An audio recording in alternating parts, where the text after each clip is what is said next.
Hey guys, I'm back and we are talking about, and I'm Kim, by the way. Like I said my name in one video however long ago, and I don't know why, like I just think that you magically know what my name is. But my name is Kim. It's one syllable. And we are here to talk about The Burning Shadow. The Burning Shadow, this little beauty, which is book 2 in the Origin series. Yes, this is a signed copy from Barnes & Noble, so obviously I did not read that one because I'm extra like that. And I admit that. I'm okay with it. I read the Kindle version. And you'll notice that the covers are different, and that is because sometimes in the middle of a series, the publishers will change the covers. And I don't know why anyone who's ever read a series would think that that's a good idea, but it's neither here nor there. We get no control over that. You get what you get and you don't pitch a fit. Yes. Okay. So obviously, because I love Jennifer Armentrout, I love Luxon, and I love this series, it's a 5-star. And it probably seems like I give everything a 5-star, and I will admit that I am a generous star giver. It's a good thing I don't have kindergartners, because like nobody would ever get a reprimand. But I couldn't teach children. I know. If there was ever something that I did not like, I would freely admit that. I would be nice about it. I wouldn't be mean. But if it was a 3-star, it was not very good to me. Let's put it that way. So this is definitely a 5-star. I loved it. Like I said, main character Evie, love interest Luke, picks up where the darkest star left off. There is so...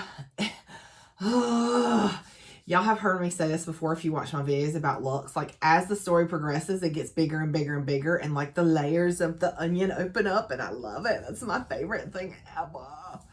So, this one, the world definitely gets bigger. And there's more. It's not just about Luke and Evie and Evie's high school anymore. It's involves the whole United States now. Like, the story just gets bigger. You know what I'm saying? So, there's a bad flu going around. And... So, when I was reading this book, there's literally like a passage in this book, and I freaking took a screenshot of it because I was like, where Jennifer says that there's this virus going around, this new kind of flu that causes a cytokine storm, which is what happens with COVID. And then there was one of the books in the Lux series said something about it's the end of the world and nobody's grabbing the toilet paper. That's the first thing I would grab. And I'm just like, is Jennifer Armentrout psychic? Because this book was written in, I think it released in October 2019. Because I looked it up because I was like, this is really freaky. Yeah, copyright 2019, y'all. So Jennifer, if you just email me the lottery numbers, that would be great. I'm gonna wait. So there's this weird virus going around. Damon and the rest of the Luxon gang make appearances, so we kind of get a reunion and we kind of get to see everybody. Evie actually gets some of her memories as Nadia back. There is some weird stuff going on with the kids at school in that they're mutating, but not the way that we're used to. The way that we have seen previously in the Luxon series. Evie and Luke get closer, and y'all, it's so cute. He's actually like old school courting her.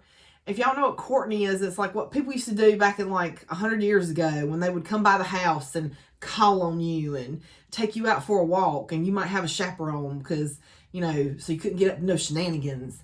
So he actually, you know, like calls her and comes by school to see her and brings her like rando presents. Like I think he brought her a chia pet at one point. Yeah, but I mean, it's Luke, so that's kind of in keeping with his character. And it is like so adorable. Okay. Evie meets some new beings. Something big happens with her friends, April and Heidi. And Evie and Luke actually in this book decide to be together. Some weird things happen with Evie, and we find out what's going on with her. And we also find out that Daedalus is still a thing. They didn't, like, Luke thought he literally destroyed all the Daedalus outpost buildings, whatever. He did not. They're still going. And we lose more characters in this book. Yeah. And like I said, the story gets bigger. And so because it gets bigger, it's no longer about their little corner of the world. And they have to go on the run. Which is a familiar thing if you read Jen's books. It happens a lot that people have to go on the lam. And we find out everything that's going on, and it ends on a WTF. Yes, it does. It's not a cliffhanger because we all know K-Book says if it's not Opal, it is not a cliffhanger, but it is a giant like WTF. So that's the review for The Burning Shadow. Read it. It's so good. Okay, now for the recap or the spoilers. Like, y'all, I love this book, but I'm so excited to get to The Brightest Night because I keep seeing people freaking post about Brightest Night, and I'm just like, I'm almost there. Okay, so recap. It's probably a little disturbing how excited I get about being able to read a book I already own. Okay.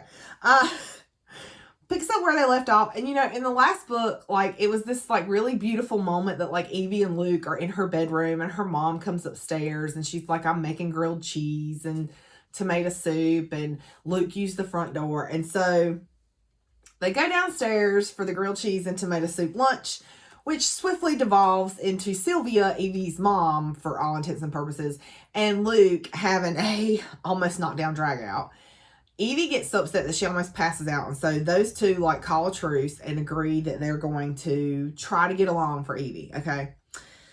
The next day at school, the bigots are out still with their signs, and all I can think about is that freaking Taylor Swift song, You Need to Calm Down. And a kid at school has died from this new flu that's going around. Yeah. So later in Luke's apartment, Evie, like, because, you know, Evie likes to take pictures, photography's kind of her thing, and it was her thing as Nadia too, so it's something that she kind of still has, or both of her has. Anyway, so she's taking some pictures of Luke because why wouldn't you?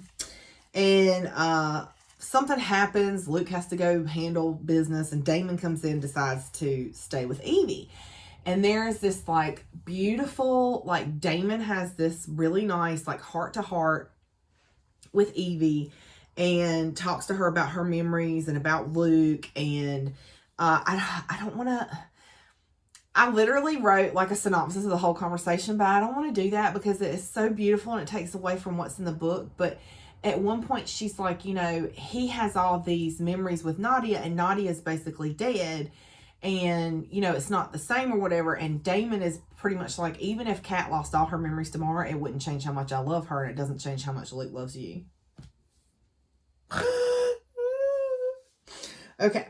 So, the next day at school, Luke texts Evie that he's got a present for her. And it's in a box. And I just wrote, oh Lord, there is no telling. Because there's not with Luke. Like, it could be a rabid raccoon in a box with a bow on it. Because it's Luke. And it's not a rabid raccoon. It is a pet rock. With purple eyes and a lightning bolt on his head. Like he's Harry Potter. And his name is Diesel. And Diesel, like, I have to say, like, Diesel makes it through the whole book, okay? Diesel outlives several people. Okay, Diesel makes it through the whole book. So I'm just saying, don't discount Diesel, the pet rock. So Luke actually takes Evie to Harper's Ferry, which I have heard of, but I don't know much about it. But I know it's like a spot, right? Like a vacation spot. And it used to be her favorite place to visit. And when they're driving through, she says that she doesn't say to Luke, but it's internal, that it feels familiar. And so when they get to Jefferson Rock, she actually has a memory of her as Nadia. And I believe it was her and Luke's first kiss. And they kiss again at Jefferson Rock. And it's just, oh, so sweet. I love these two. I love these two. Then one day at school, one of the kids comes in looking terrible, Coop, and he's got that flu, and they're like, Coop, shouldn't you go see the nurse? Like, you look bad, bud. And he's like, oh, I got an exam, but after I take my exam, I'm going to go see the nurse. Well, he don't make it. The rack drones, which are like they detect aliens. I don't remember what the RAC stands for, like rapid alien something. Come in and they hit on Coop. And Coop mutates right there in front of God and everybody and flips out. And the soldiers have to come in and subdue him. Like, they tased him 3 times and he's still going. And they ended up having to shoot him in the leg. And it took like 4 of them to take him down. It's just this whole like thing. Meanwhile, a whole flipping apartment complex has to get like quarantined because they've got the flu. So fast forward to, there's a Halloween party at Fort Token, which is the name of the club that Luke has. And Dawson comes to get Luke. Like, there's this little moment, like Evie, I about called her Nadia. Evie wants to dance. Nadia used to love to dance. Evie wants to dance, but it doesn't feel right or natural or whatever. So Luke takes her upstairs so they can dance, just her and him. So it'd be so awkward for her. And Dawson comes to get him because something is wrong. Dawson was taking a package, which is unregistered Luxon, because the government is requiring all the Luxon to be registered and wear disablers, which are risks that keep them from using their power. So the ones that don't want to be registered are unregistered, and they're going into hiding. And so Luke and Dawson and Damon and Archer and all the Luxon gang have been moving these unregistered Luxon. So Dawson was taking a package, and there was a fight. The male Luxon got killed and his girlfriend is sick. Something's wrong. So they come and they're talking to her. She gets really sick, starts throwing up like black blue blood. She mutates right in front of their eyes. She says, they did something to me. Nobody else hears it but Evie. And then she jumps out of a window and disappears. Yes. So a few days later, Evie and Zoe are having brunch, and Zoe is her Luxon friend, okay? And Evie tells Zoe, and the reason she tells her this is because at some point, I think Evie was leaving the club after all that happened with the girl that mutated, and Grayson like sees her outside, basically like dresses her down and tells her she's the weak link and she's gonna get Luke killed and blah blah blah. I mean, he was nasty. Grayson's nasty. Okay, so. She's talking to Zoe and she's like, I want to do something to help. I don't want to be the weak link. I don't want to be the one that brings everybody else down. And Zoe's like, why would you even say that? And this is a quote from Zoe. I love Zoe. This is a quote from Zoe. And see, like, Jennifer be making you love like side characters. Just make you fall in love with them. Like Tink. Wicked. Okay. So this is a quote from Zoe. She says, real strength does not exist in muscles or deadly skill. It exists in your ability to pick yourself up and keep going after the shit hits the fan. That's strength. So in other words, like, okay, it would be nice if we could all be freaking Catwoman or Batman and, be like, these bad tail warriors, right? But that's not the only way to be strong. Like, having resilience, the ability to go through things and come out the other side and brush yourself off and get back up, that is real strength. So Zoe tells Evie, she's like, look, I didn't want to say anything, but something's weird about the whole story with your mom. And Evie's like, what do you mean? And she's like, why were you kept from Luke? Why were you kept from me? Why were you kept from all of your friends and all of the people that knew you? And where were you gone all summer? Because I think Luke gave Evie to them like in June, and Evie don't show up at school until November, and that whole entire time she was missing. So, Zoe's just kind of asking these questions. She's not being mean about it. She's just like, I kind of want you to be thinking about these things. So Evie goes to the park to take pictures and kind of process. y'all know my head just did do what it want to, and I let it because it's not worth the fight. She goes to the park to kind of take pictures and process, because that's kind of how she deals with things. And when she's looking at her photos, she notices this weird like shadow effect around April, her bigot friend. I used to have one of those, and then I said the right thing on Facebook, and I don't have one of those anymore. She notices that weird effect around April, and so she's talking to Heidi about it the next day at school, and Heidi's like, well, let's go find April and take another pic and see if you have the same effect. So they find April outside the bathroom, and Evie takes a pic. April attacks Heidi, like literally sticks her arm inside of Heidi and scrambles her insides. So, and then she like tells Evie that Micah's not the one that killed that family, it was her. And she killed some other people too. And she has these, her eyes like go black with white pupils, and which is the same thing that happened to the girl that jumped out the window. And then she destroys Evie's camera, and she runs off, and Evie carries Heidi outside and calls Luke. And Luke shows up with Emery, and he kind of has to like pull Evie away from her. He's like, just let Emery heal her. Like, it's best for them to do their thing. Because, you know, there's a special, as we learned from Luxon, there's a special bond between a Luxon and a human that are in love, and they're the best ones to heal that person. So Luke and Evie are in her bed, snuggling, and they watch, what is it, BuzzFeed Unsolved or something? I don't know, random crime shows they watch. I'm not a crime person, so I don't know these things. I read books. Evie kind of realizes while they're laying there, she kind of realizes her feelings for Luke. And like, I think she, you know, is like trying to, you know, have some one-on-one time. Yeah. And so this is a quote from Luke. He says, okay.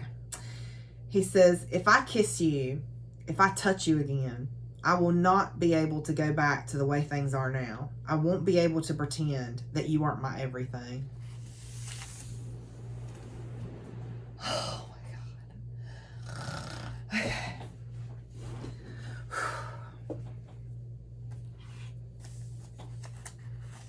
Okay.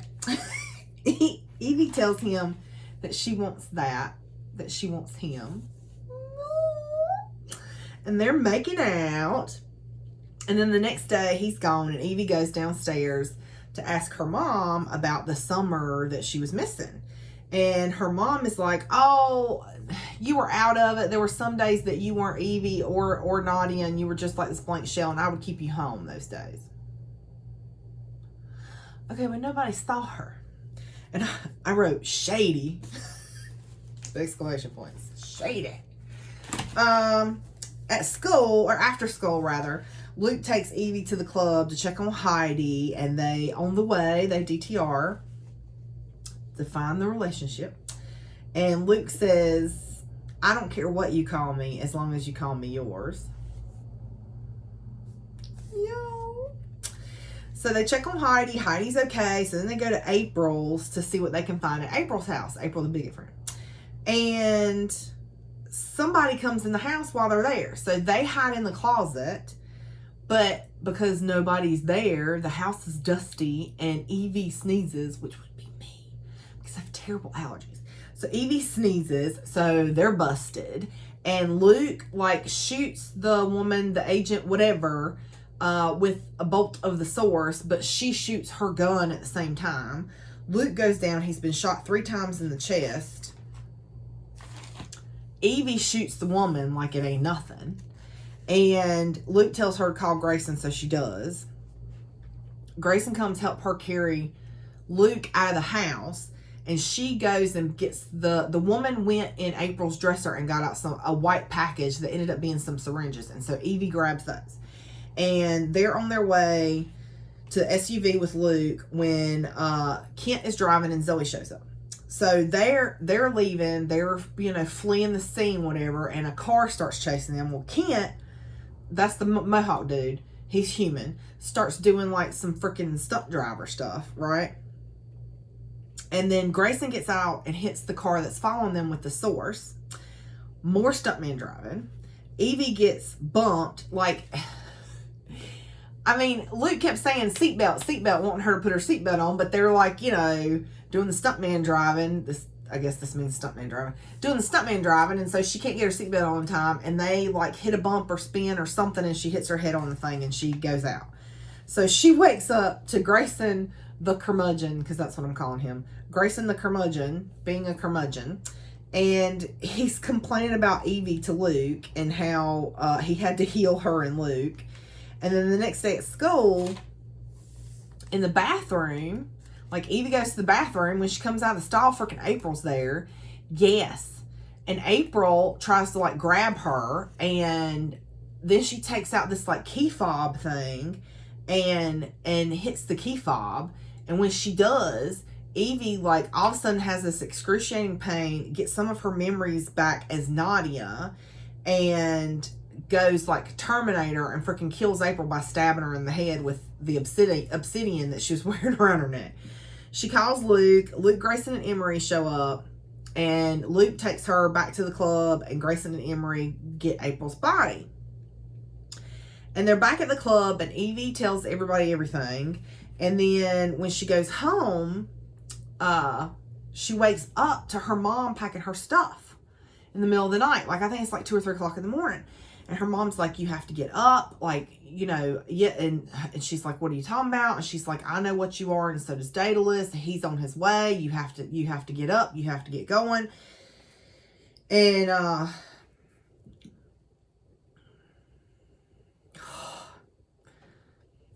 okay. I'm trying to.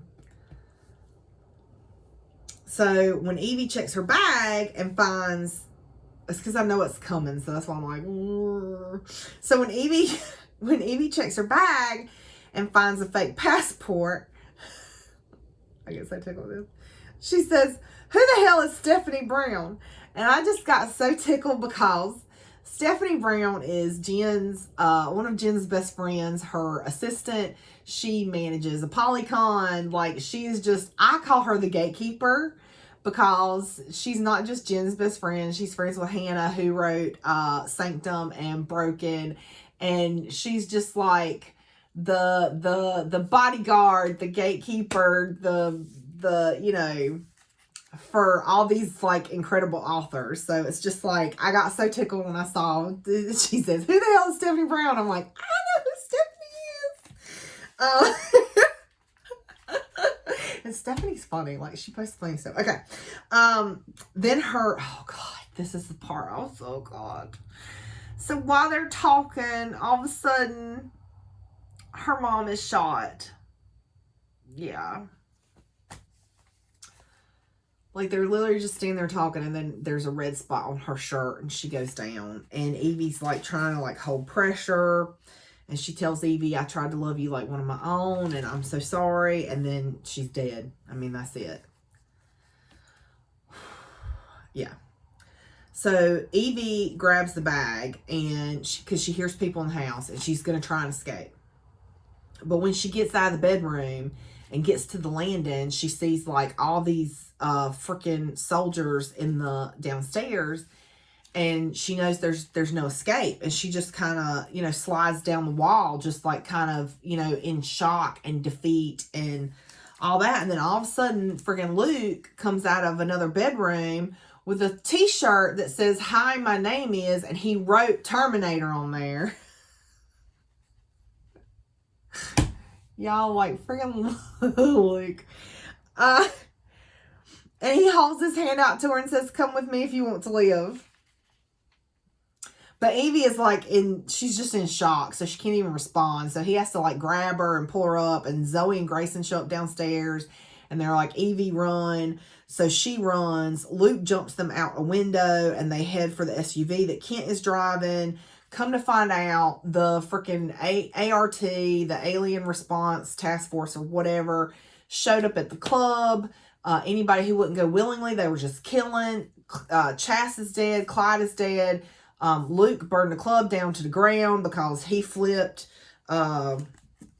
And they got Emery and Heidi, but Luke was able to rescue them.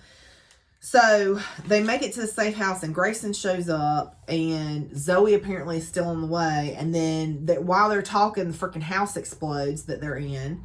And while Evie is looking for people, there's a freaking man in a ski mask that shows up, and he shoots at Evie, but it doesn't hit her. So she hits him with a chunk of drywall, and then he shoots at her again, and it misses again. And then he punches her, and by that time Luke is up, and honey, you just touched Luke's woman. Okay? It is not going to end well. Like, I thought, wow, this dude's going to explode like freaking, I don't know. But he dies because it's Luke and he punched Evie, so he dies. Then a whole bunch of more guys show up, and Luke decides to pull Magneto from X-Men and pulls their guns to him and then turns them around and fires them at the soldiers. They all get an SUV again and head for the ATL. That's Atlanta. They get to one of Luke's properties in Decatur, Georgia. And when Evie gets out of the shower, she comes face to chest with Luke. And I would like that to happen to me one day. Just walk through a door and end up in some hot guy's chest. I write yes, please.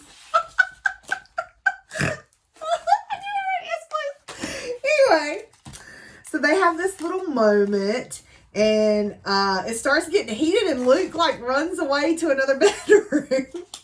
And Evie follows him, and he tells her that his real name is Lucas, that he doesn't have a last name. And she's like, well, you should pick one. Let it be whatever you want to.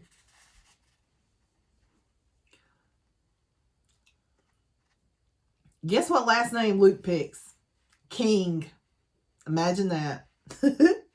I think I wrote, of course he did. So they're about to kiss when Kent calls them, and they come downstairs and look on the TV, and it's showing Sylvia, Evie's mom. And then it shows a picture of Evie and says that she's wanted for her mother's murder. Yeah, WTF.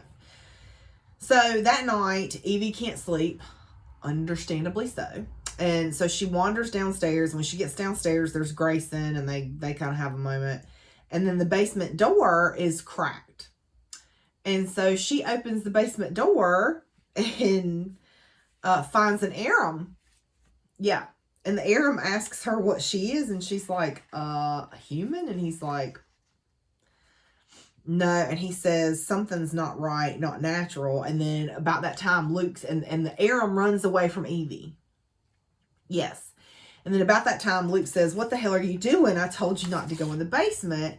And then they start arguing, because she's like, well, instead of just telling me don't go in the basement, you could have said, hey, by the way, there's underground tunnels that the Aram use. You probably shouldn't go in the basement. Anyway, so they're arguing. She flips him off. She goes upstairs. He's right behind her. And he tells, like, while she's in the middle of, like, going off on him, he tells her she's beautiful. Aww. And she goes off about him being distant. You know, she's like, you know, this is the time that we should be getting closer, and you've been so far away from me. And he says, he's like, I'm so sorry. Like, this is all my fault. Everything that's happened to you is because of me. And he's just like rambling about all these terrible things that happened to Evie that are all his fault. And then she says, you gave me life. No, I'm not crying. You're crying. We all know I'm crying. He says that he's not worthy of her. And she says she loves him.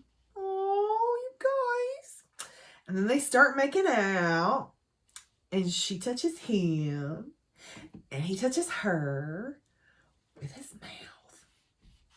And then the next day, when she gets up, she kind of sways and has like this dizzy spell. And she also has another memory of like her killing a little boy or something. And this guy telling her that she did a good job. So she goes downstairs to tell Luke that she had this memory. And Damon, Dawson, and Archer are there. And as soon as they see her, they start freaking out. And Damon says, I'm not letting that anywhere near Kat. And about that time, Luke attacks Damon. And Evie has to call off Luke. And she's like, what the hell is going on? And Luke's like, it's your eyes. And she looks in a mirror and she has the black eyes with the white pupil, just like April, just like the girl that jumped out the window. So then all of a sudden, like literally Kent is like mid word and boom, Kent's dead. He gets shot in the head. He's dead. Then all these men bust in. Yeah, I know. Yeah. All these men bust in through the windows with the EMP weapons. So those EMP weapons will take out Damon, Dawson, Archer, and Luke, and Zoe. Everybody in the room except Evie. Those weapons will take out. So Evie gives herself up to protect everybody. And they take her outside and tell her to get on her knees. I mean, they're going to execute her right there in the freaking front yard of the house.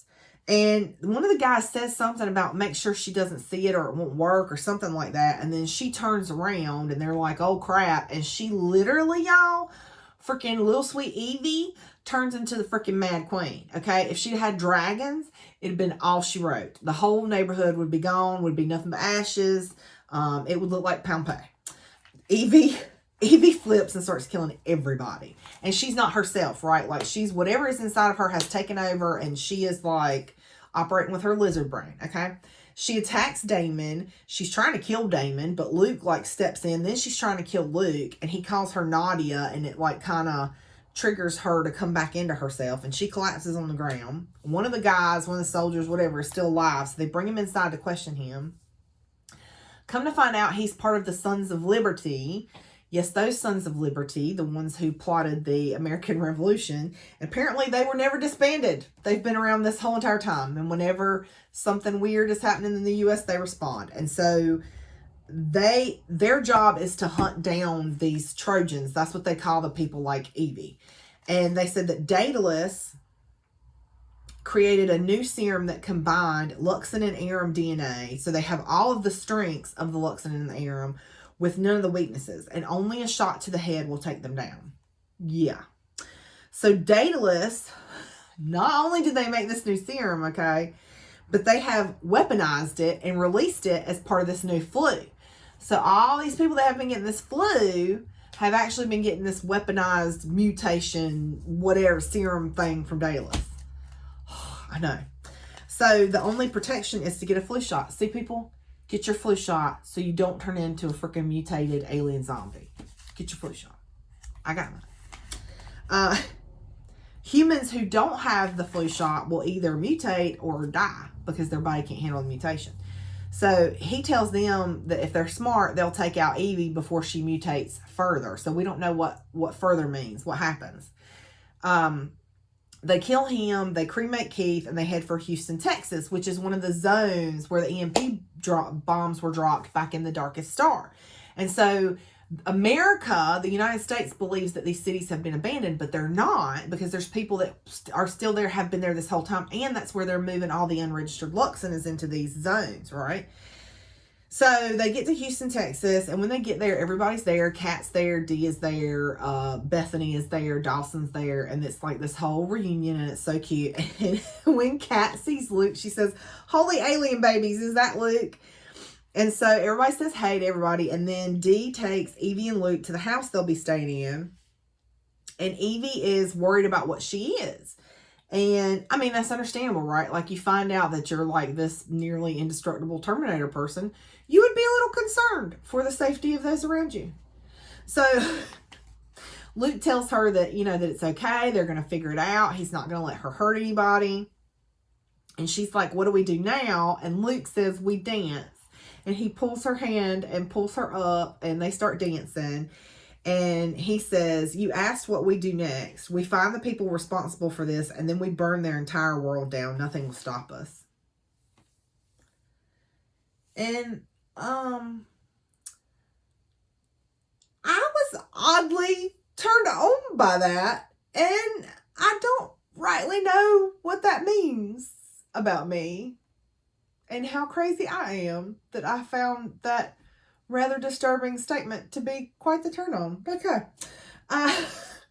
The next morning they're making out and about to do the do when Kat knocks on the door. And I love Kat, but like, come on. They were going to do things. So When they finally get up and open the door, Kat tells them that the general wants to see them. So they go see General Eaton. Yes, the guy, General Eaton, that's the guy from the end of The Darkest Star. And he knows what Evie is. She's part of the Poseidon Project. So General Eaton tells them that like the 1% of the 1%, right, were threatened by the Luxon.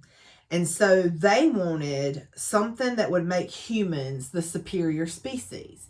So first they came up with the hybrids, right? Then they came up with the origins, and now they've come up with the Trojans, which is what Evie is.